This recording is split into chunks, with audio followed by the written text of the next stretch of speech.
Bom, o que que é o patriarcado, né? É o entendimento de que uma sociedade ela é chefiada por homens, né? O pátrio poder, os homens estão no poder, e eles conduzem, quando a gente está pensando no sistema familiar, a gente tem um homem, um pai, a figura de um pai, como chefe da casa, como chefe da família, e as mulheres em submissão a esse sujeito, sejam as esposas, sejam as filhas, mas elas devem se submeter a esse sujeito. Quando que isso surge historicamente, né? Na antiguidade, se a gente for voltar para os povos mais antigos, a gente tinha lá povos nômades que não tinham essas distinções sociais de gênero, né? Essa divisão sexual do trabalho, essas distinções sociais de gênero. Nós tínhamos grupos nômades que lutavam pela sobrevivência do grupo. Quando as sociedades elas vão se estabelecendo, começa uma divisão sexual do trabalho.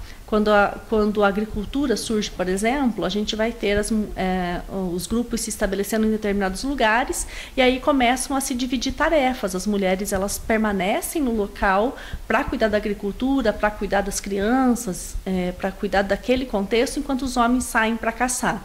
Não significa uma divisão hierarquizada de gênero, hierarquizada sexual do trabalho. Uns fazem umas coisas, outros fazem outras coisas pelo bem do grupo. É quando as cidades começam a se estabelecer de forma mais efetiva que essas relações elas começam a criar hierarquias sociais. Quando esses grupos familiares começam a se estabelecer e essa divisão do trabalho começa a não ter mais tanto sentido, né, como fator de sobrevivência do grupo, começam a aparecer outros serviços, outras formas de subsistência, outras formas de produção de alimentos e tudo mais, aquela característica primeira que fazia com que se fosse necessária a divisão sexual do trabalho, agora passa a ser somente uma ordem de relações de poder dentro dessa sociedade.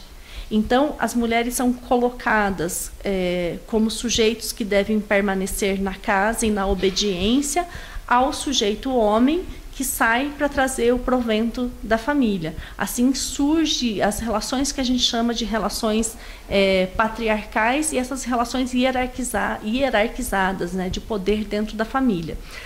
A partir desse momento histórico, claro, eu estou fazendo um recorte bastante simplista de toda essa questão, mas só para a gente mais ou menos conseguir entender de onde que surge isso tudo, né? Quando essas relações hierarquizadas elas se instituem, a gente vai ter o homem entendendo que, como ele é o provedor daquela família, ele é responsável por aquela família e aquelas pessoas que estão lá naquela casa lhe devem obediência, porque é ele que provê. Então, a partir disso, ele passa a mandar, ou então ele passa a dominar. E ele passa a entender que aqueles sujeitos que estão naquela casa, esposa, filhos, lhe pertencem. E aí a gente tem toda uma lógica que perdura até hoje, de pessoas que mantêm essa forma de pensamento, de que alguns sujeitos pertencem a outros sujeitos. Na nossa sociedade ocidental, a gente tem toda uma cultura voltada para isso. Por exemplo, quando a gente tem o casamento católico, vou falar da minha experiência, né? Quando a noiva entra na igreja, ela é conduzida até o altar pelo pai, porque ela pertence ao pai. E o pai entrega a noiva para o marido, porque essa mulher vai passar a pertencer ao marido a partir de então. Então, é alguém que tem algo, é o pai que tem algo, ou tem alguém, e dá esse alguém para um outro sujeito. Essa é uma ilustração muito clara dessa ideia da mulher como alguém que pertence a outras pessoas e não a ela mesma, né?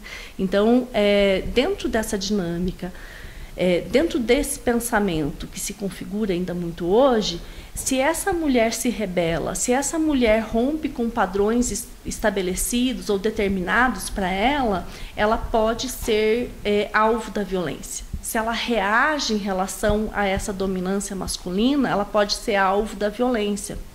quando o homem, que também foi ensinado a dominar a qualquer custo, mesmo que seja pelo ato violento, se ele é contrariado, ele pode reagir de forma violenta.